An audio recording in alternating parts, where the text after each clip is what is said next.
ó gbọ́rọ̀ tí mo sọ yìí mi ò fi parọ́ tọ́ra àwọn ẹlẹ́rìí mi ṣì wà.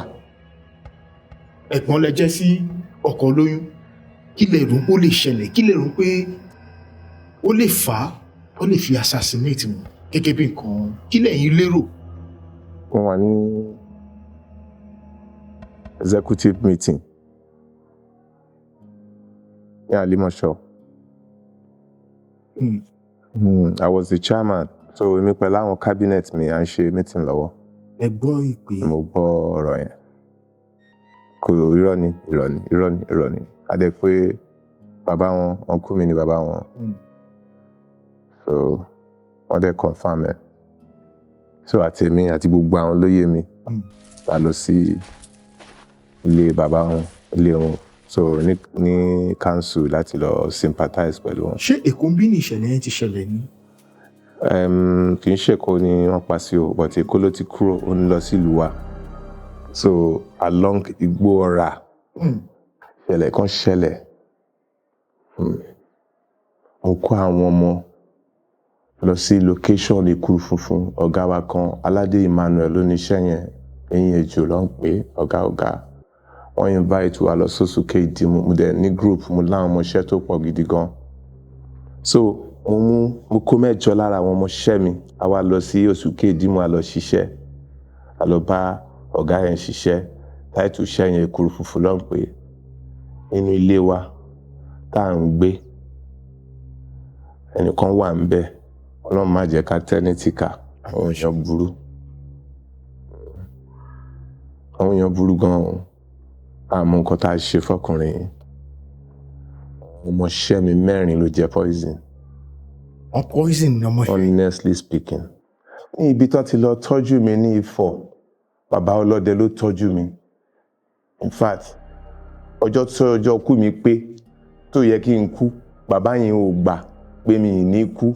So 50-50 chance ni mo ní. N pẹ̀lú ẹjọ́ ṣàìsùn mọ́jú ni. Wọ́n wá imagine pé báwo ni mo ṣe rí Magun láì bóbìnrin sùn. Bàbá yẹn ló wá jẹ́ kí n mọ̀ pé 201 ní oríṣiríṣi Magun tó exist tàbí tó ń mọ̀. But máa sọ díẹ̀ lára wọn. Ṣé rí ẹ̀yin tèmi nílé, mo fẹ́ kẹ́ wá nǹkan fìdílé, kẹ́ wá gbọ́ díẹ̀ lára ìtàn ìgbésí ayé mi. Àwọn nǹkan tẹ́ẹ̀ tí gbọ́ rí rárá nípa èmi Oladosu Abiodun Imran, gómìnà ANTP Lagos State, lè máa gbọ́ lẹ́ni. Ẹ ṣáà gbìyànjú, ẹ wo interview yìí láti ìbẹ̀rẹ̀ títí dópin. Orúkọ mi ni Oladosu Abiodun Imran. Àwọn kan máa ń pè mí ní Pabi Ẹkùn. Àwọn kan sì tún máa ń pè mí ní Ikú má pa yìí. Orúkọ méjèèjì yẹn ni ìnagijẹ mi nínú sinimá tàbí tí n bá ti pàwọ̀dà, bóyá mo wà ní stage ni àbí mo wà ní screen.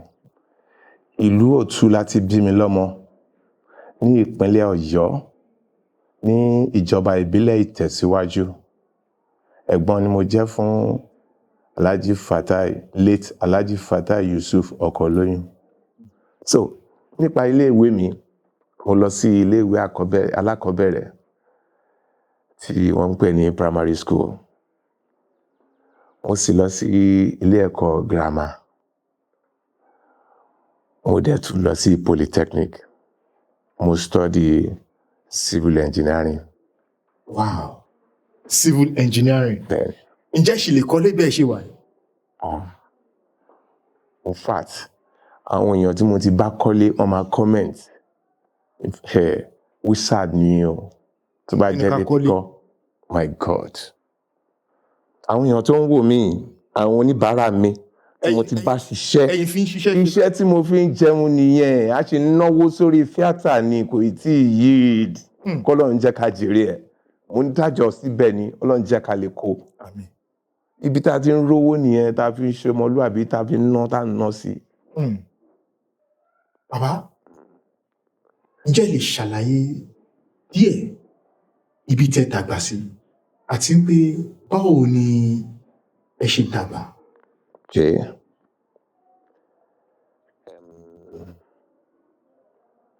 Ìlú Òtù láti bí mi lóòótọ́. 1985 ni mo wá sí Èkó.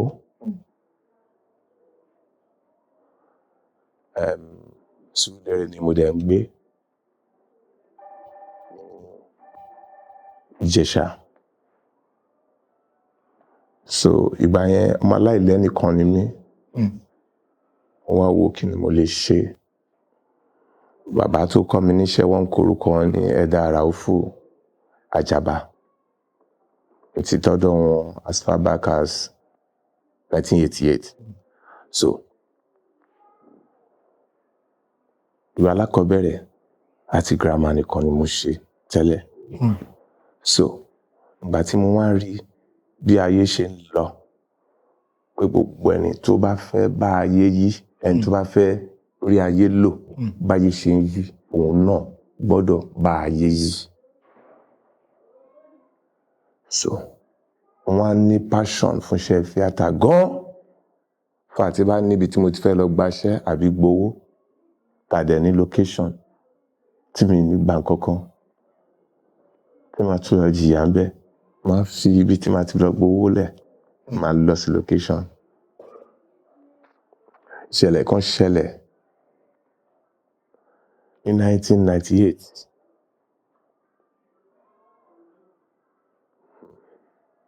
Mo kó àwọn ọmọ lọ sí location Èkuru funfun. Ọ̀gá wa kan, Aládé Emmanuel ló ní iṣẹ́ yẹn. Ẹ̀yìn ejò ló ń pè ọ̀gá. Wọ́n invite wa lọ sóṣù kejì. Mo dẹ̀ ní group, mo láwọn ọmọọṣẹ́ tó pọ̀ gidi gan. I was a dancer. I was a choreographer. I was a music composer. Mo máa ń kọ orin bí tó ń kọ ìtàn ni. I'm an actor.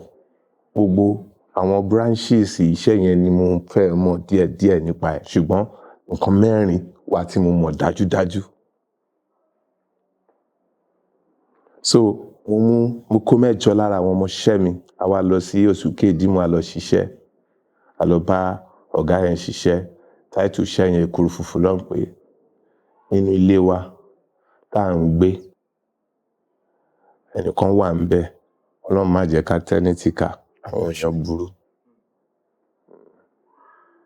Àwọn èèyàn burú gan-an. Àmọ́ nǹkan tá a ṣe fọ́kùnrin yìí. Ọmọọṣẹ́ mi mẹ́rin ló jẹ poison.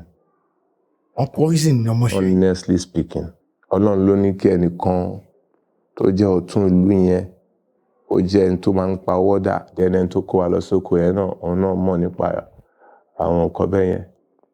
Òun náà fi revive àwọn ọmọ yẹn. Tí ò bá jẹ́ bẹ́ẹ̀, ọmọ ọlọ́mọ mẹ́rin ni ò bá kú mọ́ mi lọ́wọ́ ní location Èkuru funfun. Ẹ confirm ẹ̀. Àwọn tó jẹ́ ẹlẹ́rìí mi wà láyé, wọn tí kú. Láàrin Oyèbọ́lá, igbákejì mi ni.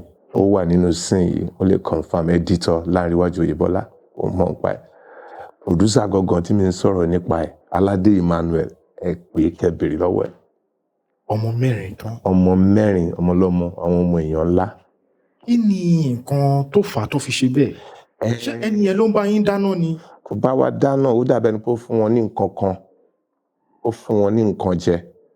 Èyí kéèyàn kan willingly fún wọn ní ẹ̀bùn tó jẹ́ bí oúnjẹ. Ó ń fi pé kó ń fún wọn lóúnjẹ. Àwọn wá gba oúnjẹ yẹn. So wọ́n jẹ oúnjẹ yẹn. Ẹni yẹn náà dẹ̀ wá jẹ́ ọ̀dájú. Bí pé kò ṣe àṣehàn. So gbogbo àwọn èèyàn tó wà nílùú yẹn náà ti mọ̀ pé ìkà ni. So àwọn tó gba ilé, location manager tó gba ilé fún wa, get mi kò yẹ kó gba ilé sí ibẹ̀ yẹn. But àyè wà ń bẹ̀ dáadáa ló ṣe gba ilé síbẹ̀ yẹn fún wa.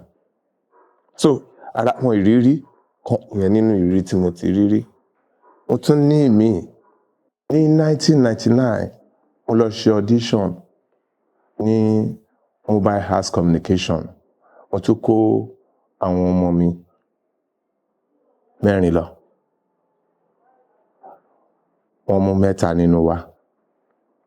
Àwa mẹ́ta kọ̀lé báyìí. So project ńlá ni. A fẹ́ travel. A fẹ́ gbé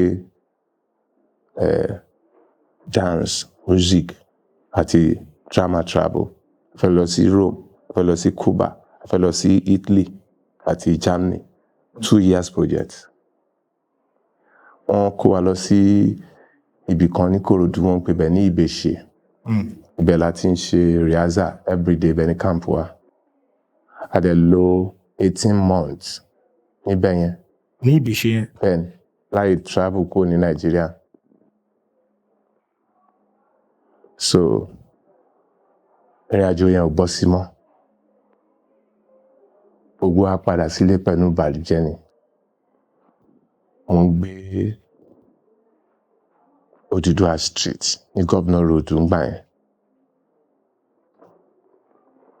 Ọjọ́ kejì, ọjọ́ tí mo délé, òní landlord mi fún mi ní quit notice. Pé kẹ́ kúrò nílé. Bẹ́ẹ̀, torí mi ò ti sí around for 18 months. Ǹjẹ́ ṣé ti marry ní gbogbo ìgbà yẹn? Rárá, mi ti marry. Kí ló wá fà tí ìrìn àjò yẹn ò ṣe bọ́ sí kankan? Investor tí ó sponsor project yẹn, òun àtàwọn tó ní project yẹn, wọ́n ní misunderstanding. Bọ̀bọ́ yẹn dẹ̀ insist pé òun lè continue business pẹ̀lú wọn mọ́. So ó ṣe quit ni. Àwọn ò ní capacity láti continue nítorí gbogbo iṣẹ́ wa ti perfect. Gbogbo iṣẹ́ wa ti perfect. So wọ́n fẹ́ retain wa, wọ́n fẹ́ dá wa dúró síbẹ̀ yẹn fún appointment, but èmi lè dúró síbẹ̀, èmi ní láti padà wálé, àwọn èèyàn tó lè dúró sí Ìkòròdú. So chairman company wa, ó fáwọn èèyàn nílé ní room and parlour self-contained, ó ní single room self-contained, ó ní 2 bedroom self-contained, bí kálukú bá ṣe tó, bí level kálukú bá ṣe tó. Èmi dẹ̀ ni assistant choreographer. So èèyàn kan náà ní level ẹ̀jú tèmi lọ nínú wa. So ní wá lẹ́ntẹ̀. So gbogbo èèyàn, why tí mo ṣe ń sọ̀rọ̀ yìí ni pé mo ń bọ̀ láti inú ìbànújẹ́. Gbà tí mo délé, tó tiẹ̀ kí n máa ronú pé báwo ni mo ṣe fẹ́ continue, ibo ni mo ti fẹ́ bẹ̀rẹ̀ life mi, báwo ni mo ṣe máa survive. Mo tún gba quit notice lọ́jọ́ kejì. Lọ́wọ́ landlord. Mi ò gbogbo àwọn tí mo rán sí landlord mi kó bá mi bẹ̀ landlord mi ò gbà. Mi ò dẹ́ṣẹ̀ kankan ju pé mi ò sí around for 18 months. Kò ń ṣe pé 18 months yẹn gan-an mo fi jẹ owó ilé o. So òun láti èmi pẹ̀lú àbúrò mi la jọ ń gbé, mo mú àbúrò mi àtẹrù mi, mo lọ hang out ẹrù mi sí ibì kan. Mo fa àbúrò mi sí ibì kan, èmi náà wà níbì kan. So látó 3, 4, 6 months kí n tó láǹfààní àti to avoid àti gba ilé padà. Ojú ti rí tó. Ní 2017, mo ṣe wà ní coordinator ANTP àìmásìkò. Mo ṣe project ńlá kan with support of àwọn ẹni bí èèyàn. Egungun ẹ̀yìn mi tí ò ní kan láíláí. Abiyamọ lọ́jà gbọ́rọ̀gbọ́rọ̀. Senior prophetess Fúnmiláyọ̀ Kọ́láwọlé Ẹ̀ríṣemilógo fún mi ní support, moral and financial support. A lọ sí pẹ̀lú àwọn èèyàn míì náà, Bàbá Jídé Àlàbá rẹ̀, Bàbá Kọ́lá Ṣàngó Ayé. Wọ́n pọ̀, mi ní lè dárúkọ. A lọ sí location yẹn. Mo gbé bus sílẹ̀ l'Ékòó ń bí. Bus ń kó àwọn èèyàn wá ni. Mo fẹ́ jẹ́ kí anybody jìyà. Mo ti ṣètò oúnjẹ, ṣètò everything. Tó bá dẹ̀ ṣe sí nǹkan, máa make sure pé mo fún ẹ lówó. Iṣẹ́ ẹ dẹ̀ wà okay, ó dẹ̀ yí iṣẹ́, ó ṣe dáadáa, iṣẹ́ gidi ni. Ṣé mọ̀ pé ọjọ́ tá a máa parí iṣẹ́, ká tẹ̀ tó parí iṣẹ́ mo ti ń weak. Stress ni mò ń pè. Mi mọ̀ pé nǹkan ti ṣe mí. Tí o bá sí bigger bass, bàbá mi àlùbáríkà tọ́lọ́run nígbà lọ́wọ́ mi báyìí. àti àwọn èèyàn kan, àwọn èèyàn wa tó ń tẹ̀dó sálárì bíi Sẹ̀bílì, bíi Fáṣakin and co. Ẹni rí mi, ẹni mọ̀ mi, wọ́n ti kú. Mo ṣákàn mọ̀ pé ó ń rẹ̀ mí, ó dẹ̀ ń ṣe bí kí n máa sùn sílẹ̀lẹ̀, kí n máa sùn sílẹ̀lẹ̀, kí n máa sùn sílẹ̀lẹ̀. Nǹkan tó le ni o. Kí n tó dẹ́kọ̀ lọ́jọ́ yẹn, a lọ kó costume tá a lo location Àlárí láti lọ kó. Ọ̀yọ́ state la dẹ̀ ti lọ yaṣẹ́ yẹn ní Ìdèrè, Tọ́balógbó. So àwa fẹ́ dá costume yẹn padà. Ibi tá a ti kó costume dálàrí kan máa offload, ibẹ̀ ni mo ti collapse. Mo slumped. Wọ́n ṣá try. Ọlọ́run kì í tún jí padà. Wọ́n gbìyànjú, àwọn èèyàn gbìyànjú kí n tó délé. Ìgbà tí mo délé, mo lọ sí hospital. Mo rí pé gbogbo bó ṣe ń diagnose mi, gbogbo àwọn series of tests tán ṣe fún mi, rí anything tó ń ṣe mí. Ó dẹ̀ ń rẹ̀yìn. Ikú dẹ̀ mo ti ń kú lọ. Àwọn èèyàn tó ń gbóòórùn sọ pé mo ti ń rún lẹ́pa. So ṣẹ́mọ̀ Yorùbá, àwọn ní ẹsẹ̀ wọ́n máa fi rìn, wọ́n á ní wọ́n fẹsẹ̀ ilé tọ́. So àwọn èèyàn jáde, wọ́n wá discover pé mo ti lu Magun. Mi ò ní girlfriend, mi ò sùn tóbìnrin, ìta ni mo máa ń sùn sí. Ẹ lu Magun. Inú àwẹ̀ dẹ̀ ni. Ẹ lu Magun. Bẹ́ẹ̀ ni. Bàbá, ẹ má bínú torí tí bá rí nǹkan tí ò yé mi, máa ń fẹ́ béèrè lọ́wọ́ àwọn èèyàn kí wọ́n láyé mi. Bẹ́ẹ̀ náà lọ́pọ̀lọpọ̀ àwọn ènìyàn máa wò nílé, tó máa wà nílé, tó máa wò nǹkan ìwọ̀n wò pé Magun. Gẹ́gẹ́ bí nǹkan tí mo máa ń gbọ́ pé Magun ara obìnrin ló ti ń kó. Ṣùgbọ́n bẹ́ẹ̀ ṣe wá sọ fún mi ní pé bóbìnrin sùn, inú àwẹ̀ tún ní nǹkan yìí ṣẹlẹ̀. Báwo gangan ẹ ṣe wá lu Magun? Okay, ohun tó ṣe náà ní kàyéfì nìyẹn. Mo ń bá gbogbo àwọn èèyàn yẹn jiyàn pé wọ́n mọ nǹkan tó ń sọ. Wọ́n à ní mi ò nílé, ìta gbangba ni mi ń sùn, abẹ́ igi ni mò ń sùn sí. So ẹ̀kejì inú àwẹ̀ ni. Ẹlẹ́ẹ̀kẹta, mi ò bá obìnrin kankan torí pé àwọn ìyàwó mi ò kì í ṣe oní tíátà. But níbi tó ti lọ tọ́jú mi ní Ifọ̀, ni wọ́n ti jẹ́ kó yé wa pé òun ṣe lára obìnrin kan ṣoṣo lèèyàn tí ń kó Magun. Wọ́n ní àwọn èèyàn bí tó burú dé, torchlight la máa fi ń ríran yẹn, wọ́n náà fi ń fúnyàn ní Magun. Pé tí èèyàn bá sùn tán bá kàn tán torchlight sí ara èèyàn báyìí, àbí kan tán sílẹ̀ kí èèyàn kan dá kọjá, ẹni ẹ̀ ti ní nǹkan. So ibẹ̀ lẹ́rù Yorùbá ti bà mí, ẹ̀rù èèyàn bà mí. Ẹ má bínú pé mo tún dọ̀rọ̀ lọ lẹ́nu. Ǹjẹ́ tó bá sọ pé wọ́n fi torchlight lásán èèyàn fi lu Magun, à ń rí torchlight lọ́wọ́ ọlọ́pàá ń tọ torchlight mọ́ wa, ṣé ká ní kí ọlọ́pàá má bàa kó Magun, ṣé ká máa bá wọn pò ó? A lè bá wọn pò ó. Ó yà mí náà lẹ́nu. Mi gbọ́ rí láyé mi, kì í ṣe yẹn nìkan. So many things not sọ ọ̀nà táwọn èèyàn ń gbà àgbàlagbà nífẹ̀ẹ́. Kí lẹ́ ń sọ yìí? Ní ibi tó ti lọ tọ́jú mi ní Ifọ̀, bàbá ọlọ́dẹ ló tọ́jú mi. In fact, ọjọ́ kú mi pé tó yẹ kí n kú, bàbá yẹn ò gbà pé mi ní kú. So 50-50 chance ni mo ní. N pẹ̀lú ẹjọ́ ṣàìsùn mọ́jú ni. Mo wá imagine pé báwo ni mo ṣe rí Magun láì bóbìnrin sùn. Bàbá yẹn ló wá jẹ́ kí n mọ̀ pé 201 ní oríṣiríṣi Magun tó exist tàbí tó ń mọ̀. But máa sọ díẹ̀ lára wọn. Ṣé rí ẹyọ kan ṣoṣo òun la máa ń rí látara obìnrin yẹn.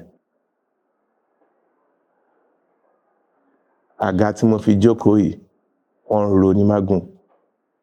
Èèyàn lè jókòó sórí àga kó dẹ̀ ní Magun straight. Ìgbálẹ̀ tá fi ń gbálẹ̀ yẹn, wọ́n ń ro ní Magun. Wọ́n lè fẹ́ ẹyọ kan sólẹ̀ báyìí, tẹ́ bá dà kọjá báyìí ti ní Magun. Ọkùnrin ni o, kì í ṣe obìnrin o. Torchlight tọ́lọ́dẹ máa ń tàn, tọ́lọ́pàá máa ń tàn, tèmi àtẹ̀yìn fi ń ṣeré yẹn. Tọ́ bá tàn sọ́nà fún yín, tẹ́ bá dà kọjá báyìí ẹ ti ní Magun. ó pọ̀ lọ. Kákan dárúkọ díẹ̀ nínú ẹ̀. 201. Yes. Magun ló. Kọ́lọ́n má mú wa kó dẹ̀ tún má fà wá lé àwọn múnimúni lọ́wọ́. Àmín àṣẹ. Bàbá, ó tó dín pé mo kúrò níbi ìbéèrè tí mò ń béèrè. Gẹ́gẹ́ bí ẹ̀gbọ́n tí ẹ jẹ́ sí ọkọ Olóyun yìí, kí lẹ lérò gangan ẹ fi ń pé wọ́n lè fi ṣerú ìṣẹ̀lẹ̀ yẹn sí ọkọ Olóyun? Kí lẹ rò ó lè ṣẹlẹ̀? Kí lẹ rò pé ó lè fà á, ó lè fi assassinate wọn gẹ́gẹ́ bí nǹkan? Kí lẹ̀yin lérò? At least ẹ̀gbọ́n lẹ jẹ́ sí ọkọ Olóyun. Ó ju nǹkan méjì àbí mẹ́ta ẹ máa mọ̀ ní pé irú ìwà báyìí làbúrò mi ní. Kí lẹ fi ń pé ó lè ṣẹlẹ̀ gangan tó wà láti rí nǹkan yẹn? Perspective tèmi fi rí ó ní pé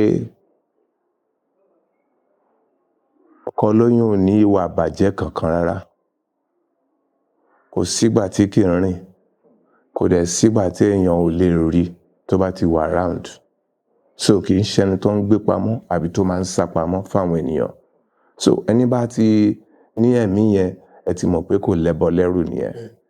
So irú ipò tó wà yẹn, irú nature iṣẹ́ tó ń ṣe àti bọ́lọ̀ ń ṣe kẹ́ yẹn, ogun máa pọ̀ o, ọ̀tá pọ̀ o, jealous máa pọ̀, enviness á pọ̀. Ẹ gbọ́ ni ìwé mọ́ sọ pé a ó rẹ àwọn kan sílẹ̀ láti gbé àwọn mìíràn ga. Ọ̀pọ̀lọpọ̀ èèyàn tí kì í ṣe ọmọ onígbàgbọ́ gidi tí wọ́n ti rí fásì yìí kà, wọn ò dúró de Ọlọ́run kó rẹ àwọn èèyàn kan sílẹ̀, kó gbé àwọn mìíràn ga. Àwọn fúnra wọn náà ń rẹ àwọn èèyàn kan sílẹ̀. In fact, tí wọ́n bá rẹ̀ wọ́n sílẹ̀ kò bá dáa. Àwọn èèyàn kan náà mú àwọn èèyàn kan kúrò lọ́nà káwọn fúnra wọn lè bá ga. So nǹkan tí èmi rò ó ṣẹlẹ̀ nìyẹn. But Allahu Alam, torí nígbà míì gbogbo àwọn nǹkan tó bá ṣókùnkùn sí àwọn ọmọ ènìyàn kedere báyìí níwájú Ọlọ́run ríran jáwọ́ ẹni lọ. Ní Áfíríkà, most especially ní Nàìjíríà wa ń bí, àwa Nàìjíríà nígbàgbọ́ pé Ọlọ́run máa ń sọ àwọn èèyàn mìíràn dolówó. Ńṣe la gbà pé gbogbo ẹni tó bá máa ga ẹsẹ̀ á gùn. Àti rí àwọn olówó yẹn 99% àbí 90% wọn pé ń ṣe ni wọ́n dọ́gbọ́n sí. Nítòótọ́, ogun pọ̀ l'Áfíríkà, ogun pọ̀ ní Nàìjíríà, ogun pọ̀ ní ilẹ̀ Yorùbá. So ẹnikẹ́ni tó bá lógo tí ó dẹ̀ rẹ́dí àti jagun kò lè rógo ẹ̀ lò. But àwọn tán bá lógo tán dẹ̀ ṣetán láti jagun, àwọn náà máa ń gbára wọn, náà máa ń gba òmìnira lọ́wọ́ ọ̀tá wọn. Irú àwọn èèyàn bẹ́ẹ̀ ló máa ń láṣeyọrí. Irú ẹ̀dá bẹ́ẹ̀ ni Fatai Yusuf ọkọ Olóyun jẹ́. Láti kékeré ló ti ń ja ogun, ó dẹ̀ ja ogun yẹn lájà ṣẹ́gun. Ọlọ́run wá ṣàánú ẹ̀. Èmi ò gbọ́ pé ó dọ́gbọ́n ni, torí àwọn èèyàn kan wà tán ti dọ́gbọ́n tí wọn ò dá nǹkan kan. Fatai dá èèyàn gidi ni, aláàánú dẹ̀ ni. Gbogbo àwọn tó súnmọ́ pátápátá ló ń ṣàánú. Àìmọye àwọn ọ̀rẹ́ mi, àwọn schoolmate mi tán súnmọ́ tó jẹ́ pé ńṣe ló wáṣẹ́ fún wọn, ó fún wọn níṣẹ́, fi wọ́n sí àwọn department oríṣiríṣi nínú company ẹ̀. Tán dẹ̀ ń gba salary tó dáa. Àmọ́ lè ṣẹbọ ní ṣoògùn, bá ti wáyé páàrí dandan ni ká rí bẹ́ẹ̀. Yorùbá ló sọ yẹn. Al-Quran náà sọ pé kádàrá Allah akan kadiri, àyànmọ́ ẹ̀dá ò ní tàsé. So mo nígbàgbọ́ pé ó ti ṣiṣẹ́ tiẹ̀ tán níwájú Ọlọ́run ṣe palẹ̀mọ́ ẹ̀. So kí assassin pààyàn, kí ènìyàn l'accident kó kú, kí àjẹ́ ó pààyàn, àbí kí èèyàn ó bọ́ sókun àbí kó bọ́ sọ́sà àbí kó kú sínú kànga, kò túmọ̀ sí pé èèyàn rere ni tàbí èèyàn burúkú. So ọ̀nà tọ́lọ́run ti kádàrá pé òun máa gbà sọdá sọ́run, òun ló gbà yẹn. Fatai Yusuf èèyàn dáadáa ni. Ẹ ṣeun gan bàbá. Bàbá ẹ má bínú pé mo ṣì wà lórí ibibẹ̀ yẹn. Torí nígbà tí ìròyìn yẹn tó jáde ní pé ọkọ Olóyun dolóògbé, ọ̀pọ̀lọpọ̀ àwọn ènìyàn nílùú tí a wà yìí wọ́n bẹ̀rẹ̀ sí ń pariwo pé ẹni yìí ó máa ń ràn ènìyàn lọ́wọ́. Kódà gan nínú àwọn ìwádìí tó jẹ́ pé àwa náà ṣe nígbà yẹn, torí ní èèyàn tó jẹ́ pé a lè pè, ta lè bá sọ̀rọ̀ ní pé ẹ jọ̀ọ́ ta ló súnmọ́ ẹni ká tiẹ̀ fi ọ̀rọ̀ méjì àbí mẹ́ta wá wọn lẹ́nu wò. Kódà wọ́n fi yé wa ní pé nínú nǹkan tí ọkọ Olóyun máa ń ṣe, wọ́n ní ó ní àsìkò kan tó jẹ́ pé tán yàn tí wọ́n máa ń fún àwọn opó ní oúnjẹ lọ́sẹ̀, gẹ́gẹ́ bí ìwádìí tí a ṣe ń gbà yẹn, ní pé àwọn èèyàn sọ̀rọ̀ wọn ní dáadáa. Ṣùgbọ́n lẹ́yìn ìgbà tí ìṣẹ̀lẹ̀ yìí ṣẹlẹ̀, bàbá, ǹjẹ́ ìgbésẹ̀ wo ni àwọn ọlọ́pàá gbé? Ṣé wọ́n rí àwọn èèyàn tí wọ́n ṣiṣẹ́ ibi yìí gangan, ṣé wọ́n rí wọn mú nígbà náà? Anyway, till now, ìwádìí ṣì ń lọ. Ó tó bí ọdún mélòó? A ti máa lọ bí ọdún 4 sí 5 sí. Ìwádìí dẹ̀ ṣì ń lọ. Ọdún 4 báyìí. Ìwádìí ṣì ń lọ. Ìwádìí ń lọ. Ìwádìí ń lọ. Bàbá, iléeṣẹ́ ọkọ Olóyun náà, ǹjẹ́ ṣé ó ṣì ń gbèrò? Ǹjẹ́ ṣé wọ́n yìí ṣiṣẹ́ ń bẹ̀? Bẹ́ẹ̀ni, wọ́n ń ṣiṣẹ́, ó ṣì ń gbèrò, ó ń gbèrú sí i. Ṣùgbọ́n tó wà ń bẹ̀ ni pé àwọn kan wà tí wọn ò bá kí ń ṣe boss, tó jẹ́ pé leader ni wọ́n. Tó ń bá establish business, tí wọn ò bá sí available mọ́, business yẹn kò ní function bí ìgbà tí wọ́n mójútó fúnra wọn. So ìgbìyànjú ọkọ Olóyun lórí ilé-iṣẹ́ nígbà tó wà láyé ó pọ̀ gidi gan ju tàwọn tó ń bá a ṣiṣẹ́ lọ. So nígbà tí ó sí mọ́, kò sí lára àwọn tó ń bá a ṣiṣẹ́ yẹn tó lè ṣe ojúṣe iṣẹ́ gẹ́gẹ́ bí ọkọ Olóyun ṣe ń ṣe nígbà tó wà láyé. Òun là ṣe tí máa gbọ́ orúkọ ilé-iṣẹ́ ọkọ Olóyun dáadáa bá a ṣe máa ń gbọ́ nígbà tó wà láyé lọ. Ẹ ṣeun gan bàbá.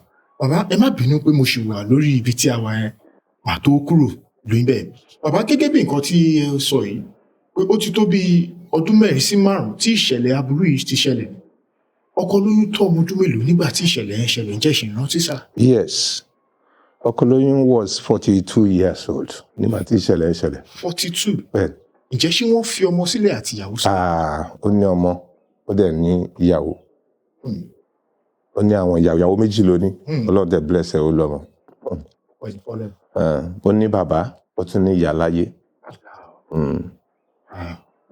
Ẹ ṣeun gan. Kọ́lọ́run bá fọ̀run kẹ́ wọn. Àmín, àmín àṣẹ. In fact, ọkọ Olóyun tá à ń sọ yìí, mẹ́mbà ANTP ni. Àwọn náà tún ń ṣe tíátà. Bẹ́ẹ̀ ni, àáfàá Isa Mudashiru Òkìkíọlá ló kọ́ níṣẹ́. Ọmọkùnrin yìí, òun ló fún ANTP Àlímọ̀ṣọ́ ní owó rọ̀gùnrọ̀gùn tí mi ò ní lè dárúkọ iye amount yẹn nígbà tí ìlú sì dá. Ọkọ Olóyun ló sponsor sinimá tó lámìlaka ANTP Àlímọ̀ṣọ́ tó ń pè ní Oyún Ìbejì. Wọ́n pe part 2 ẹ̀ ní Odò Ìtùnú.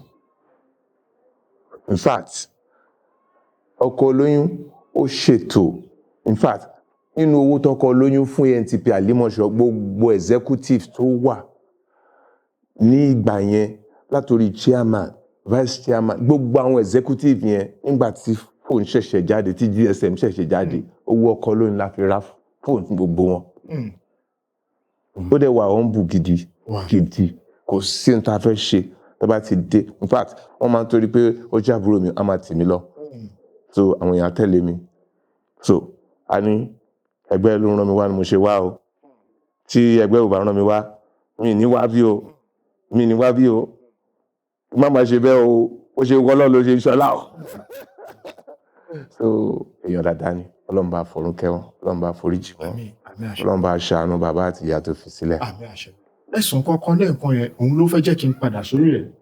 Ẹni àbúrò yín tí gbogbo èèyàn mọ̀ sí ọkọ Olóyun, ẹni àwọn náà wọ́n kópa gan nínú tíátà, pé àwọn náà eléré orí ìtàgé.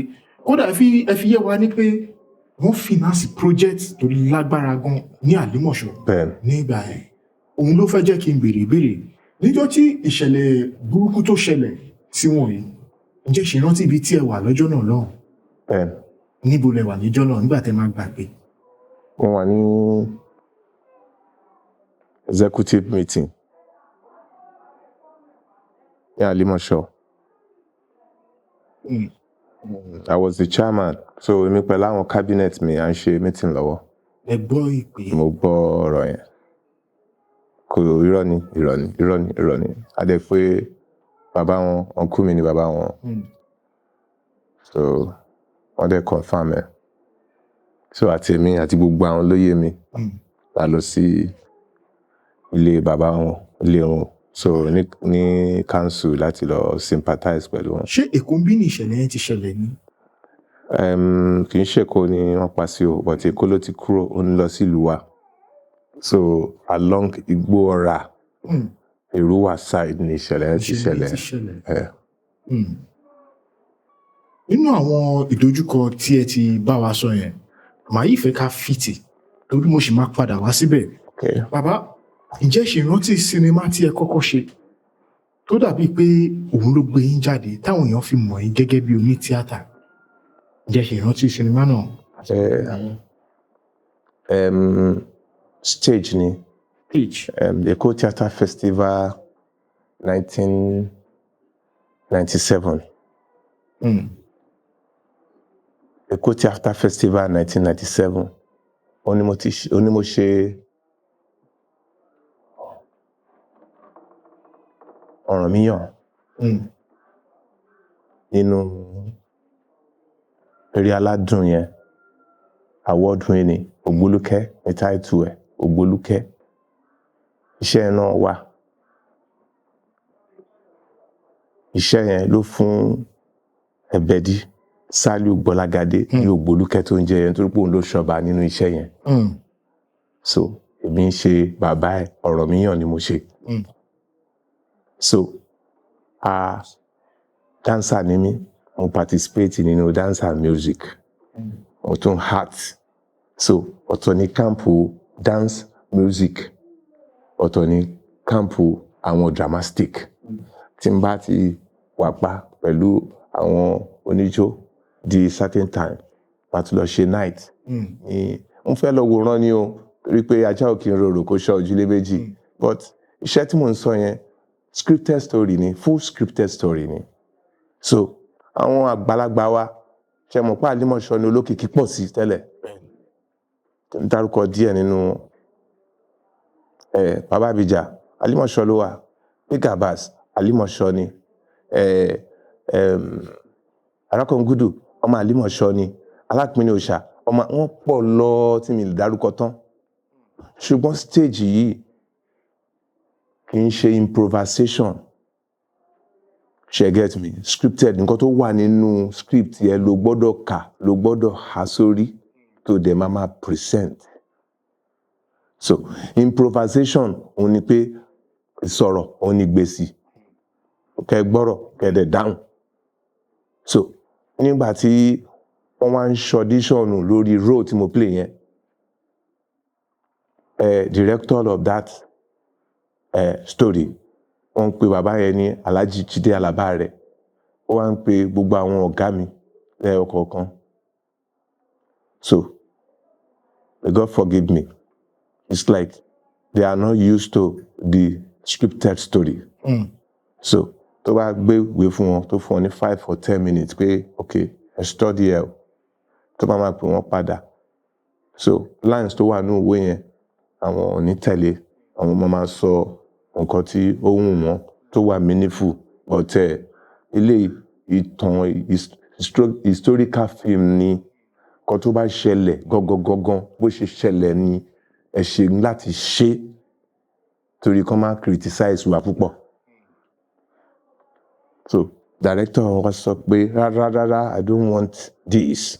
A tún pẹ̀lú mi. Ó ṣáà ń pa àwọn ọ̀gá ẹ̀, ó ń pè wọ́n lẹ́yọkọ̀ọ̀kan.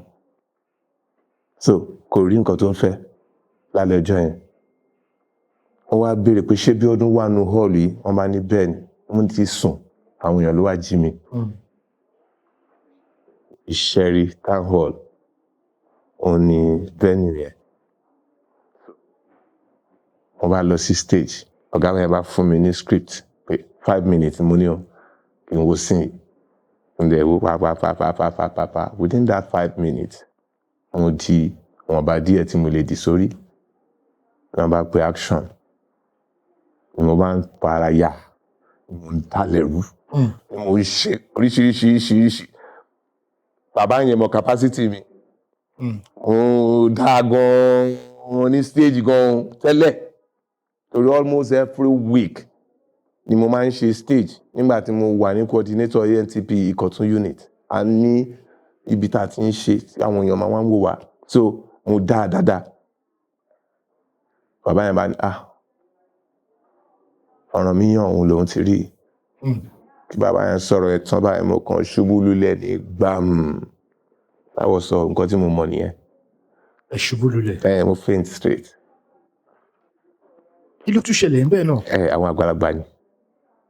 Torí pé mo ṣiṣẹ́ yẹn iṣẹ́ àwọn àgbàlagbà èmi ọmọ kékeré wá ṣe so àwọn èèyàn ti pé lé mi lórí ẹni tó ń ka Bible ẹni tó ń ka Quran ẹni tó ń pe ògèdè mo ṣáàjì mo ti rá àwọn èèyàn rẹpẹtẹ so wọ́n ní kó fún mi milk kó fún mi lómi kó fún mi kíní kan ó fún mi so mo fẹ́ gbà pé kíní yẹn natural pé bóyá stress ni ṣùgbọ́n mi ò wá fi taratara gbà bẹ́ẹ̀ torí ìṣẹ̀lẹ̀ kan tún ṣẹlẹ̀ lẹ́yìn ẹ̀ nígbà tára mi yá tán àwọn àgbàlagbà kan jókòó sí ìsàlẹ̀ wọ́n ní kó wá pè mí wá mo wá débẹ̀ mo kọ́ dúró wọ́n ní òun dúró lé wọn lórí mo sáré bẹ̀rẹ̀ wọ́n á kúnlẹ̀ síbẹ̀ wọ́n ní nǹkan tí mo ṣe lé ní láyé ẹ̀ tó bá tó fẹ́ jẹ́ èèyàn nídìí iṣẹ́ yìí kó má tún ṣe mọ́. Ó sọ bẹ́ẹ̀ fún yín. Bẹ́ẹ̀ ni òru it was 2 o'clock wọ́n ní kí n lọ ra shinap wá mi mọ bí tí mo ti fẹ́ rí shinap ẹnìkan ló mú mi lọ sí ìdímù alọ́kànlẹ̀kùn wọ́n á ra shinap yẹn wá wọ́n wá gbàdúrà wọ́n á mu shinap yẹn so ìyẹn ló jẹ́ kí n mọ̀ pé àwọn èèyàn wọ́n fi àgbàlagbà àti ọjọ́ orí àti experience wọ́n fi nítorí jù mí lọ wọ́n fi hàn mí. Ó gbọ́rọ̀ tí mo sọ yìí mi ò fi parọ́ tọ́ra àwọn ẹlẹ́rìí mi ṣì wà ẹni tí mò ń pè lógbòlúkẹ́lẹ́ kan Sọ́ọ̀lì Gbọ́lágadé tí gbogbo ayé ń pè ní Kọ́lí Oṣóǹsìn ó wà ń bẹ̀ ó lè testify sí Alhaji Ààrẹ Jídé Àlàbá rẹ wọ́n wà ń bẹ̀ wọ́n lè testify sí bàbá Isa Òkìkí Múdàṣírù ọ̀wọ́n lè testify sí bàbá Abija wọ́n lè testify sí nǹkan tó ṣẹlẹ̀ kọ́lọ̀ ń ṣàánú wa. Àmín àṣẹ. Ẹ ṣeun gan bàbá àdúpẹ́ fún bí ẹ ṣe sọ̀rọ̀ Ọlọ́run nípa àlákàyè yín sà. Ẹ ṣeun gan bàbá ǹjẹ́ tí lọ ṣe sinimá rí tó yẹ pé ìpàtẹ́kónú sinimá yẹn ó wá dàbí pé ó wá ń padà ṣẹlẹ̀ sí yín lẹ́yìn ìgbà tẹ́ ẹ délé. Mo ti bá wọn ṣe sinimá kan tí mo ṣe babaláwo ire àlùjọ̀nú ń dààmú wọn nínú ìlú kan wọ́n ní láti bá wọn lé àlùjọ̀nú yẹn kúrò nínú ìlú yẹn níwájú Ọlọ́run tá kì í pè jẹ́rìí irọ́ mo lé àlùjọ̀nú kúrò nínú ìlú nínú sinimá àlùjọ̀nú yẹn dẹ̀ wá fi lé mi àti inú ayé mi ṣe gbogbo ìgbà tí mo bá sùn lẹ́yìn tá ti parí iṣẹ́ nílé mi ló máa ń disturb mi ó ṣáà ti gba lé mi lọ́wọ́ mi ìwọ dẹ̀ ń sùn tó o bá ti wálé mi fóun àjọ máa gbénu ilé yìí ni o. Ẹ ń gbọ́ àbí ló gbọ́. Tí bá dẹ̀ ti jí mo máa mọ̀ pé èèyàn wà pẹ̀lú mi ṣùgbọ́n mi ò ní rẹ́ nìyẹn mo máa ní feeling pé àwọn nǹkan kan wà pẹ̀lú mi.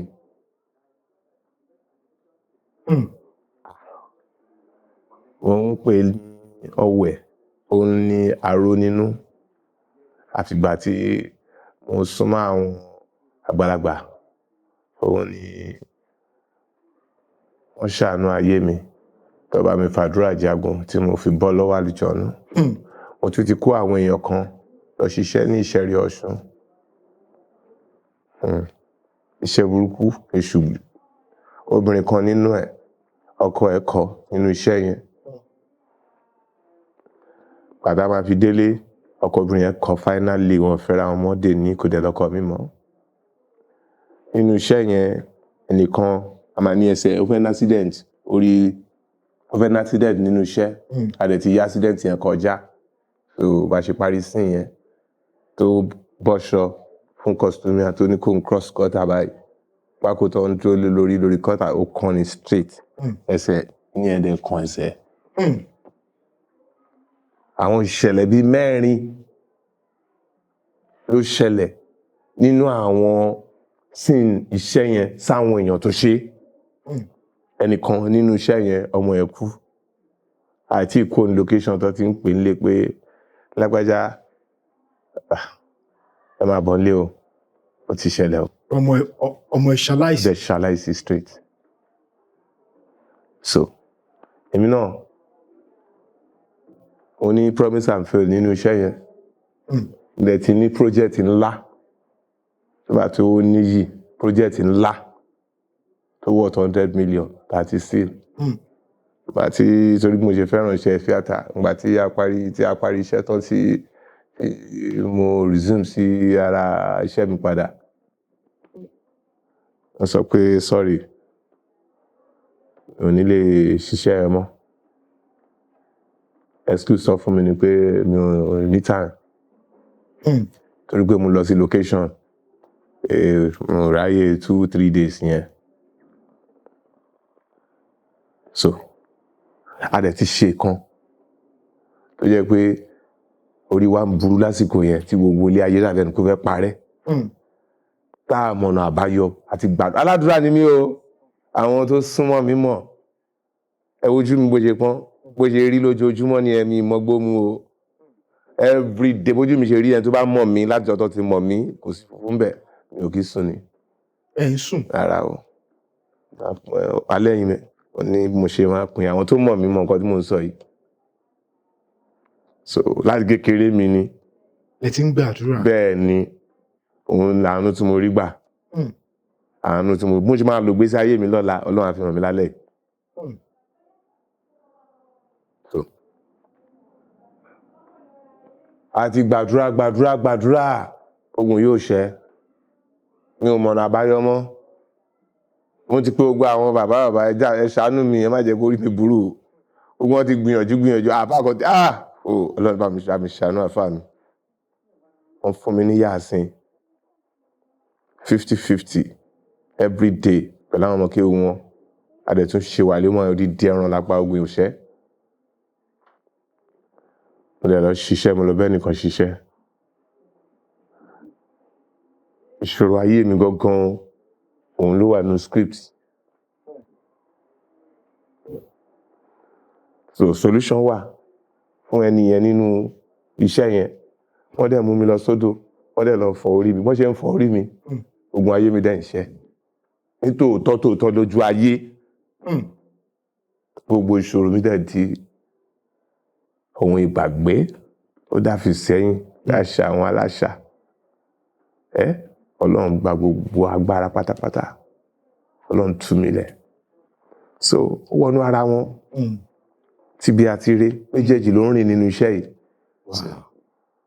Iṣẹ́ tíátà ó ti wà nínú ẹ̀jẹ̀ títí wa òun ló ń ràn nínú vein mi sìn. So kò tún sí nǹkan tó lè ṣẹlẹ̀ sí mi mọ́. Ẹ ṣe bẹ̀rù lè bà mí. Ẹ ṣeun gan. Pẹ̀lú gbogbo nǹkan tẹ́ ti wá sọ rẹ̀ ǹjẹ́ ṣe rántí nǹkan tó dàbí pé ó gbomijé lójú yín jù ẹ̀wọ̀n pé kò yẹ kí nǹkan yìí ṣẹlẹ̀ sí mi. Ǹjẹ́ ṣe rántí nǹkan náà tó gbomi lójú yín tẹ́mọ̀ kọ́mọkùnrin máa sunkún kọ́ máa bẹ̀ẹ́ kọ́ máa pé ó ti tó. Ǹjẹ́ ṣe rántí nǹkan náà. Okay. Wọ́n wà ní chairman ní NTP Alimosho. Ṣé get mo ṣe wà yìí yóò kì í ṣe actor lásán administrator ni mi láti kékeré mi wá. Mo ti ṣe coordinator bíi 10 years. Mo ti ṣe chairman NTP Alimosho 4 years. Mo wà ní governance NTP Lagos State. Mo ṣe ìṣọdún méjì ọdún méjì. Ọlọ́run jẹ́ kẹ́mi wá parí ẹ̀. Àmín àṣẹ náà. So ìgbà tí mo wà ní chairman ní NTP Alimosho yẹn NTP pẹ̀lú Okun Àlímọ̀ṣọ́ a partner a lọ fíṣítì Ọọ̀ni of Ifẹ̀. So lẹ́yìn ọ̀pọ̀lọpọ̀ performance àti oríṣiríṣi interaction wa, wọ́n fún wa ní invitation letter wá sí Ọlọ́jọ́ festival. A dẹ̀ ní standing troupe. So ọdún 2022 ni mò ń sọ̀rọ̀ nípa ẹ̀. Ìgbà tí àsìkò ọlọ́jọ́ yẹn tó, mo ṣáà raise owó, mo gba mọ́tò, mo ká àwọn èèyàn mi, a wá lọ. A ní iṣẹ́ tó jiná gidigidi. Ìgbà tí a perform, in fact, performance wa, ó débẹ̀ excellent ni. But nígbà tí wọ́n máa bẹ̀rẹ̀ sí ní announce, a rí first position mú, a rí second position mú, a dẹ̀ tún rí third position mú. So owó kankan ò sí lọ́wọ́ wa mọ́. A lè afford láti san balance bus tó gbé wa lọ. Àwọn èèyàn mi kò sówó kankan lọ́wọ́ wọn. Èmi gan tí mo jẹ́ chairman kò sówó kankan lọ́wọ́ wa. Gbogbo àti wà stranded sí Ilé-Ifẹ̀. A fẹ́ rí kábíyèsí, wọn ò jẹ́ a rí kábíyèsí. 2 days la lò ní Ilé-Ifẹ̀ láì lówó. Tó jẹ́ pé ìṣe ni mo lọ ń sunkún ní kọ̀rọ̀ pé Ọlọ́run mi, irú àṣìṣe wo leléyìí. Ìkan lára àwọn olóyè ọba olóṣàánú wa lọ́jọ́ kejì yẹn tó fún wa ní 100,000. Tí iná tún ń pa àwọn èèyàn tá fi kó lọ. Ara àwọn ìṣẹ̀lẹ̀ tó máa ń banújẹ́ ni. Wà nítorí pé ó dá mi lójú pa. Ìgbà yẹn ni ẹ gbọ́dọ̀ máa sọ pé ẹ̀yin nìkan ni. Iṣẹ́ wa dá mi lójú pa pé tá a bá rí first gbé, a rí second gbé tàbí ká gbé third. But a rí position kan mú. Iṣẹ́ wa dẹ̀ dá gan. Ó dáa ju tàwọn tó gbé first lọ. Iṣẹ́ wa dáa ju tàwọn tó gbé second lọ. Ó dáa ju tàwọn tó gbé third lọ. But Yorùbá sọ pé igi tí ó bá ní ọgbà, ẹni tí ó bá lẹ́ni lẹ́yìn, ó máa pẹ́ kó tó débi tó ń lọ. Ajá tó bá lẹ́ni lẹ́yìn òun ló máa ń pọ̀bọ̀. So politics were everywhere. Kálá tá a ṣe àti iṣẹ́ yẹn ṣe quality tó ọmọ kéékèèké ló tún wá ṣiṣẹ́ yẹn. So I thank God. I thank God. So many things ti ṣẹlẹ̀ tá a lè rántí mọ́. Tó jẹ́ pé a bọ́ sí kọ̀rọ̀, a máa sunkún ni. Ṣùgbọ́n a dúpẹ́ f'Ọlọ́run. Àwa náà mọ̀ pé ó lè dà báyìí. A mọ̀ pé a tún lè débi tá a wà lénìí. Ọlọ́run jọ̀ọ́ kó fún wa ní ẹ̀mí tó gùn, kó fún àlàáfíà kún, kó dẹ̀ fi owó kún sí wa. So Oladosu Abiodun Imran, òun ni ẹ ti ń gbọ́ ohùn mi látẹ̀kàn. Díẹ̀ rèé lára àwọn ìtàn ìgbésí ayé mi tó yẹ kẹ́ ẹ mọ̀. Kẹ́ lè bá mọ nǹkan tí ẹ máa sọ nípa mi. Lọ́jọ́ kọjọ́ tẹ́nikẹ́ni bá béèrè nípa mi lọ́wọ́ yín. Ẹ ṣeun gan. Bàbá, gbogbo bí a ti ṣe ń sọ̀rọ̀ látẹ̀kàn, a ti really sọ̀rọ̀ nípa ọ́fíìsì tí ẹ wà lọ́wọ́lọ́wọ́ yìí. Torí a ti rí pé ẹgbẹ́ ti pín sóríṣi méjì mẹ́ta ní ìdí tíátà. A ṣe ń rí tampan, là ń rí ATP. A tún rí ẹgbẹ́ míì. Bàbá, kí wá ní ìbáṣepọ̀ tó wà láàrin ẹ̀yin tampan àti ANTP? Okay. Presently bí mo ṣe ń sọ, èmi ni gómìnà ANTP Lagos State. Ọlọ́run tí ẹ dẹ̀ bless wa ní tenure yìí o. Ọlọ́run bless wa gidi gan. Ọlọ́run compensate local government tá a wà ń bẹ̀ yìí tó ń ṣe Àlímọ̀ṣọ́ yìí. Gómìnà tampan ọmọ Àlímọ̀ṣọ́ ni. Gómìnà ANTP ọmọ Àlímọ̀ṣọ́ ni. Gómìnà TGMA tó ń pè l'ambassador ọmọ Àlímọ̀ṣọ́ ni. Gbogbo wa ládẹ mọ́ra wa, àjọṣepọ̀ wà láàrin wa tẹ́lẹ̀ kẹgbẹ́ tó pín. So gbàtẹ́gbẹ́ pín, ó le gan-an ṣùgbọ́n pẹ̀lú àánú Ọlọ́run àṣírí mẹ́rin wọ́n rò pé ó ti tán àbò máa tán fún wa ọ̀tá dúpẹ́ lọ́wọ́ Ọlọ́run pé NTP ó sì ń tẹ̀síwájú. Àwọn èèyàn ló dá wọn lágbára gidi gan-an wọn lágbára. Bàbá níṣẹ́ tí NTP bá fẹ́ produce tó bá pe star láti starring iṣẹ́ tó bá ti jọmọ tampan ni àwọn ọ̀gá wọn máa sọ pé kó má bá wa ṣiṣẹ́ o. Kí nìdí sà? Reason ni pé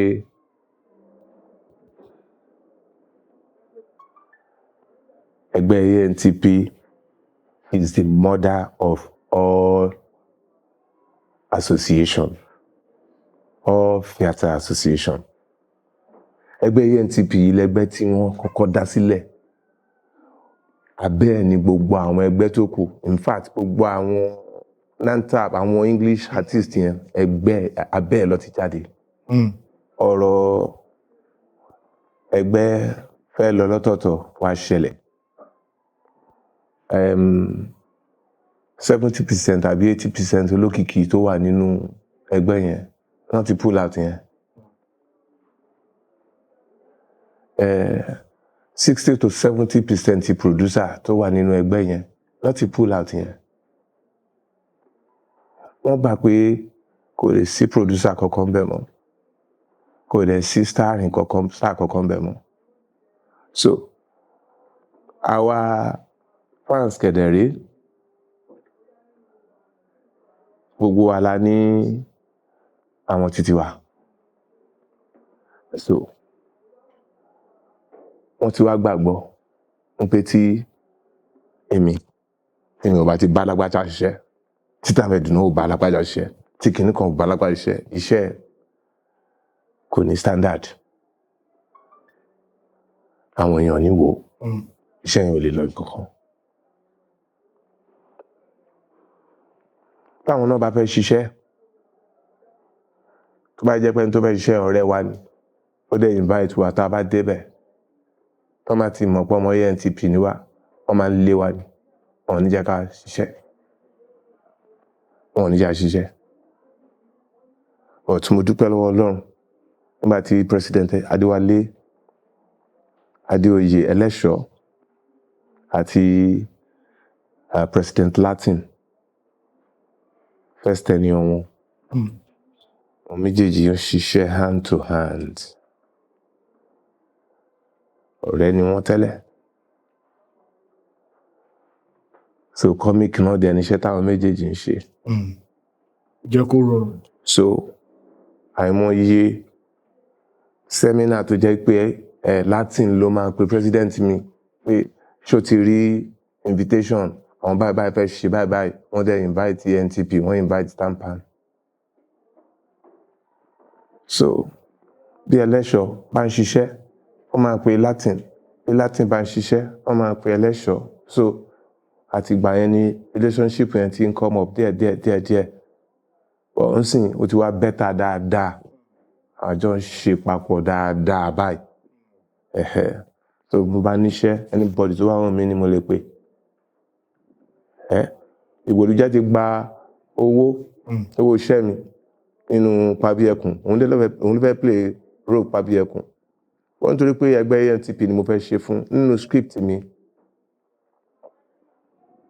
Pabi Ẹkùn produced by ANTP tó rí ló bá ní òun ò lè ṣiṣẹ́ yìí. Mo ní Bàdá Taofiki ẹ ṣiṣẹ́ yìí.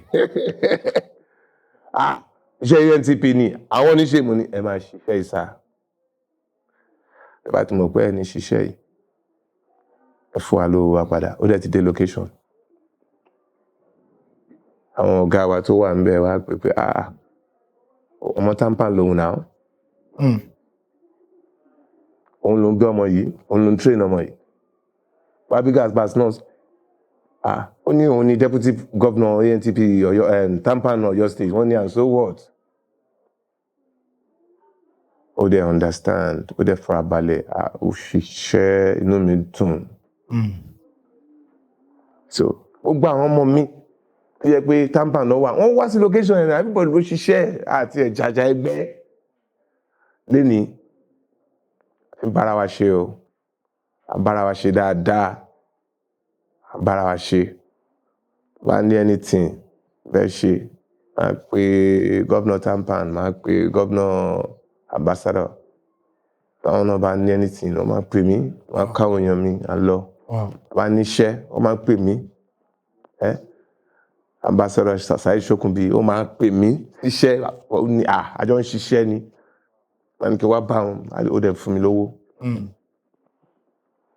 so àjọṣepọ̀ wà láàrin wa ń sìn so ìtẹ̀síwájú ti wà dáadáa. ọpẹ́ ní fọ́lọ́run gẹ́gẹ́ bí ipa tẹ́ máa ń kójú nínú sinimá tí a mọ̀ ìmọ̀ bí kẹ́ṣe bí babaláwo báwo lẹ ṣe ń rí àwọn ọ̀fọ̀ tẹ́ máa ń pa yẹn kankan rí mùsùlùmí lẹ́gbẹ̀rẹ́ yìí bẹ́ẹ̀ni báwo lẹ ṣe ń rí. nǹkan tó ṣẹlẹ̀ ni pé inspiration máa ń wá ìgbà tí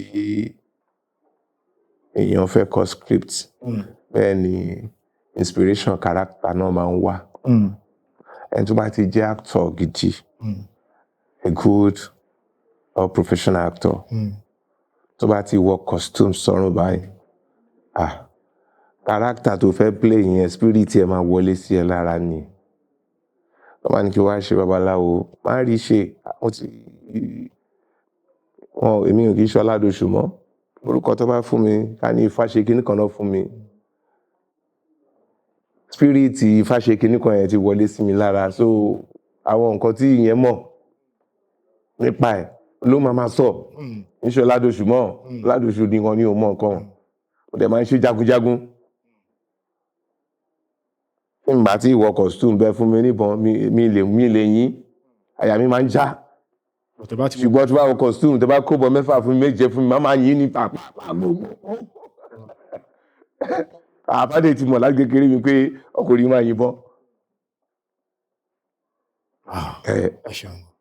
ṣùgbọ́n kó tó ní pé mo yọ̀ǹda yín ẹ tó lọ ẹ má bá a ṣe kankan kí ni sá torí nǹkan tí ẹ sọ ń sìn ní pé tẹ́ bá wọ costume kò sí costume bó costume tẹ́ wọ̀ yìí náà òun náà lè máa fi pọ̀fọ̀ tẹ́ máa fi kí àwọn tó wà nílé kó lè mọ̀ pé lóòótọ́ nǹkan tí wọ́n ń wò orí ìwà lára orí ẹ ti kéwú ẹ ti ka bíbélì ẹ ṣe ti kẹta náà kó má dàbí pé bóyá táwọn oníṣẹ̀ṣe bá wọ́n sọ pé ẹ kí àwọn ẹ ti kí kìrìsìtẹ́nì ẹ ti kí mùsùlùmí ẹ bá ṣe ti kẹta kó parí. ó dáa mo sọ tẹ́lẹ̀ mo ní tí n bá ti wọ costume mi ò kí mọ nǹkan tí máa sọ ọ̀pẹ ṣe wá sọ yìí ó dáa ẹ̀yin ará ilé gbogbo yín mo kí o mo kó nílé kí n tó wọlé àgòlà ewúrẹ́ tó wọlé tí ò kágò dẹran tí wọ́n mú bọ́fá àgùntàn tó wọlé tí ò kágò dẹran tí wọ́n mú dèmọ́lẹ̀ léegun oko ni mímì iṣẹ́ ni àmúdáná gúdúgbù ni mí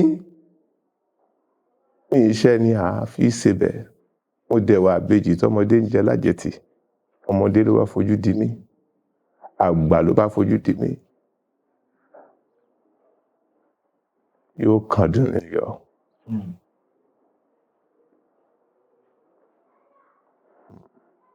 àṣìkété pé èrè àdárànmọ́ràn adábẹ́bẹ́ ẹ̀rànmọ́ràn orí ìbẹ́rí lórúkọ tó ń pòpò ilé orí ìbẹ́rí lórúkọ tó ń pòpò àbà orí ìbẹ́rí lórúkọ tó ń pòpò àgbàdo mẹ́ta lodó ayé ìkan fọ́ ìkan ya ìkan tó kù nìyàn fi ń fọmọ ara ìkan fọ́ ìkan nù ìkan tó kù nìyàn fi ń ṣọmọ ara yìí lóore ìwọ tó ń wò mí ayé akọjú sí ẹwọn àtàyè lọrẹ. àṣẹ. wà á tákùn ètò yìí gbogbo ibi tó bá kọjú sí ọ̀nà ní fún ẹ. àṣẹ. gbogbo igi télégèdè bá fọwọ́ dídún báyìí ló ń dún a máa dún fún ẹ. àṣẹ. ayé ò ní lé ẹ sọ́jà bí ẹja ṣáwá. àṣẹ. ojoojúmọ́ ní pátákó alápàtà ń forí gbọgbé òní forí gbọgbé ayé. àṣẹ. wọ́n mọ orúkọ tí wọ́n pe ikú ò ní pa ọ́. àṣẹ. òun orúkọ tá a pààrùn àrùn ò ní gbé ọdẹ mọ́lẹ̀ o. A jẹ odidi lórí odidi lórúkọ tí ikú ń jẹ́. A jẹ odidi lórí odidi lórúkọ tá a pààrùn. Álímì àjẹun òdìyọ bàràbàrà lórúkọ tí wọ́n ń pè lẹ́wọ̀n gẹ́rẹ́ fọkọ́ yẹrí. Ìyẹn tó ọmọ aráyé bá ń pè ẹ́ láyé tí wọ́n ń pè ẹ́ láyé bí ọ̀run ọ̀yẹ̀kú, ó máa yẹ kú kúrò lórí rẹ̀. Ọ̀yẹ́ gẹ́rẹ́. Ò ní bá wọn kú tí kò bí tán lẹ̀. Ẹ̀yin èèyàn mi,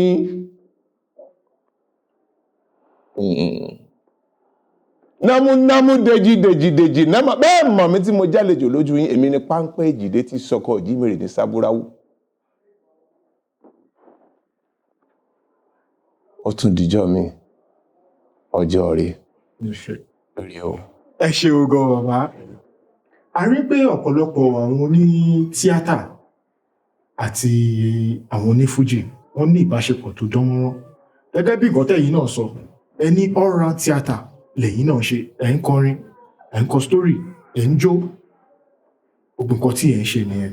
Ṣùgbọ́n òun ló fẹ́ jẹ́ ìbéèrè lọ́wọ́ yín pé ǹjẹ́ ṣé ẹ nífẹ̀ẹ́ láti máa gbọ́ orin fújì? Bẹ́ẹ̀ni. Ẹ máa ń gbọ́ orin fújì? Yes. Wọ́n náà láwọn tí mo ń promote, láwọn tí àjọ máa ń ṣe. Wọ́n máa ń gbọ́ orin fújì. Ẹ máa ń gbọ́ orin fújì? Bẹ́ẹ̀. Torí nínú àwọn onífújì, a ti rí bí King Dr. Saheed Osupa tí àwọn náà ń ṣe tíátà. A ti rí bí Alhaji Wasiu Alabi Pasuma tí àwọn náà ń ṣe tíátà. Kódà gan mo tútù rí Obesere àti K1, mo ti rí wọn nínú àwọn sinimá kọ̀ọ̀kan. Òun ló jẹ́ ìbéèrè yẹn. Nínú àwọn tí mo wá dárúkọ yìí, a lè nífẹ̀ẹ́ sí láti máa gbọ́rin tó pé tẹ bá gbọ́ inú yẹn á dùn jù, ẹ̀ ń jó, kò sínú ipò tẹ́lẹ̀ wà, ẹ bá gbọ́ àwọn orin yẹn, a lè máa gbọ́ nínú ẹ̀. Àwọn mẹ́rẹ̀ẹ̀rin, orin àwọn mẹ́rẹ̀ẹ̀rin ni mo máa ń gbọ́, but ó ní àwọn àkókò tí mo máa ń gbọ́ ìkọ̀ọ̀kan.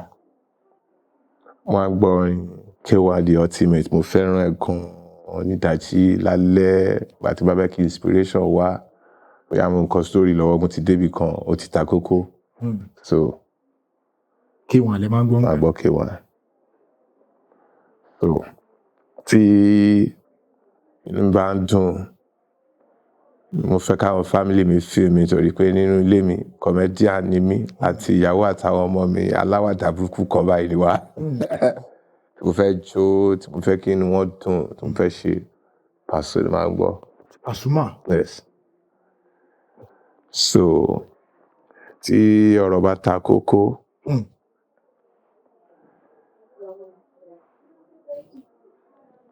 ọ̀rọ̀ ta kókó, mo fẹ́ gbọ́ àṣàyàn ọ̀rọ̀. Àwọn ọ̀rọ̀ ìjìnlẹ̀ tó gbà ronú sí.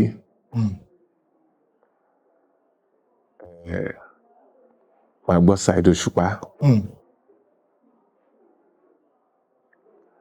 Mo like Papa dáadáa. Mo like ẹ̀ gan-an. Olólùfẹ́ ni mí. Mo ti award ẹ̀ rí.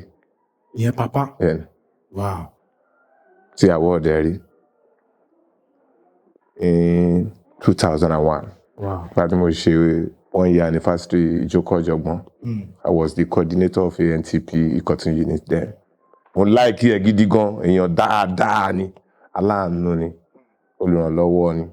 In fact, èèyàn. Bàbá, gẹ́gẹ́ bí nǹkan tí ẹ ṣàlàyé fún wa nígbà tí a máa bẹ̀rẹ̀ nǹkan tí a ń ṣe yìí, ẹ fi yé wa pé ẹ máa ń kọ́lé. Torí nǹkan tẹ́ lọ kà nìyẹn pé engineering, civil engineering lẹ lọ kà ní ìlú gíga. Ẹ dẹ̀ fi yé wa pé ẹ ti bá ọ̀pọ̀lọpọ̀ àwọn ènìyàn kọ́lé, kódà gan ẹ ní àwọn èèyàn tẹ́ ti bá ṣiṣẹ́ ní comment section wọ́n máa dárúkọ.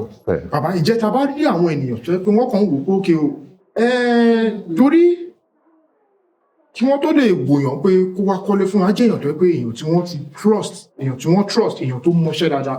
Wọ́n kàn fẹ́ wò pé ókè, a ní ilẹ̀ ta fẹ́ fi kọ́ estate, pẹ̀lú bẹ̀rẹ̀ ṣe jẹ́ chairman TAMPAN, chairman ANTP.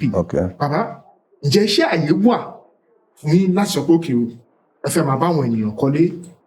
Ǹjẹ́ ní àyè yẹn, àbí sinimá ti gbà ẹ lọ lọ́wọ́ yín ká kúkú mọ̀ báyìí? Okay. Gẹ́gẹ́ bí mo ṣe sọ earlier, wípé construction náà ni iṣẹ́ tí òun ni source of survival mi. Òun la fi ń bọ́ ọmọ bọ́yàwó. òun náà la dẹ̀ ti ń rí owó tá a fi ń ná sí iṣẹ́ tíátà. k'Ọlọ́run jẹ́ kí iṣẹ́ tíátà yìí náà kó dirú kó dìgbà mọ́ wa lọ́wọ́. Iyọ̀ ò kí ń ròyìn ara ẹ̀ nínú ọbẹ̀, but ọ̀pọ̀lọpọ̀ àwọn èèyàn tí mo ti bá ṣiṣẹ́ rí tàbí tó ti bá mi ṣiṣẹ́ rí tàbí tó ń rí iṣẹ́ tí mo ti ṣe rí, tọ́n bá ṣe alábàápàdé interview yìí, wọ́n á lè sọ irú èèyàn tí mo jẹ́ ní comment section. Ẹnikẹ́ni tó bá wá fẹ́ kọ́lé kó má hesitate láti contact mi. Kọ́lékọ́lé ògbóǹtarìgì la wá jẹ́. A ti ṣiṣẹ́ fáwọn company, a ti ṣiṣẹ́ pẹ̀lú individual, mo ti ṣiṣẹ́ pẹ̀lú Sparklight Engineering Company tó yẹ pé mo ṣì lò bóyá bí 6 or 7 years pẹ̀lú wọn. Mo ti ṣiṣẹ́ pẹ̀lú Eagle Consultant,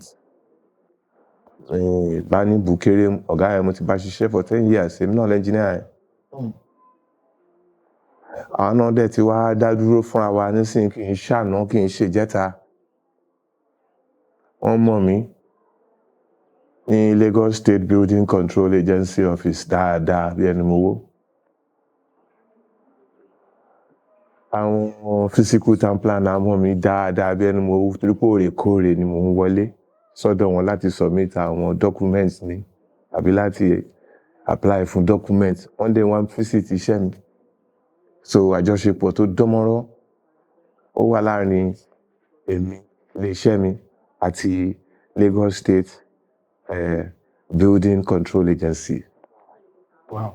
So Ọlọ́run tó bùn mi lẹ́bùn, apart from pé mo jẹ́ civil engineer, mo máa ń design. Mo ní architect tó ń ṣiṣẹ́ fún mi, ṣùgbọ́n nǹkan tẹ́ client mi bá fẹ́, èmi ni màá design ẹ̀, màá dẹ̀ send ẹ̀ sí architect mi. Ọ̀pọ̀lọpọ̀ ìgbà architect mi ò kí ń wá sí site, kò ní wá wo location. Màá kàn send nǹkan báyìí ni mo fẹ́ ni. A dẹ̀ ṣe, ìgbà míì wá tẹ́ pé mi ni màá tún ṣe correction. Tí ẹni tó níṣẹ́ bá dẹ̀ rí plan lásán, ó máa orí ẹ̀ máa fọ́ká síbẹ̀ ni. Tó bá lówó tó fẹ́ fi kọ́lé ẹ̀ kò ní hesitate láti ná any amount. So bí ẹnikẹ́ni bá wá need service wa, bóyá ẹ fẹ́ kọ́ estate ni, bóyá ẹ fẹ́ kọ́ bungalow ni, ẹ fẹ́ kọ́ duplex, ẹ fẹ́ kọ́ shopping complex, ẹ jọ̀ọ́ ẹ pè wá, ẹ fi dán wa wò, ẹ tí ẹ wo bá ti ṣe rí. So contact number mi 0803 57 87 656. 0803 57 87 656 tàbí 090 79 24 24 15. 090 79 24 24 15 àbí 070 59 9555 090. Mo ní 070 59 555 090. So lórí àwọn ẹ̀rọ ìbánisọ̀rọ̀ mẹ́tẹ̀ẹ̀ta tá a fílẹ̀ yẹn lẹ ti lè bá wa sọ̀rọ̀. Ṣùgbọ́n tó bá jẹ́ pé fẹ́ WhatsApp wa ni, ẹ fẹ́ DM wa ní WhatsApp, MTN line tó wà ń bẹ̀ yẹn, òun ni hotline wa, òun ni WhatsApp number wa. Àdúrà yín á gbà o, ojú ò ní tì yín o. Thank you very much. Ẹ ṣé mi. Ẹ jọ̀ọ́, òun fẹ́ comment látọ̀dọ̀ yín tẹ́ bá ti ń wo interview yìí. Ibi tó bá kù sí, ẹ jẹ́ kí n mọ̀. Ọlọ́run ní yà wá o.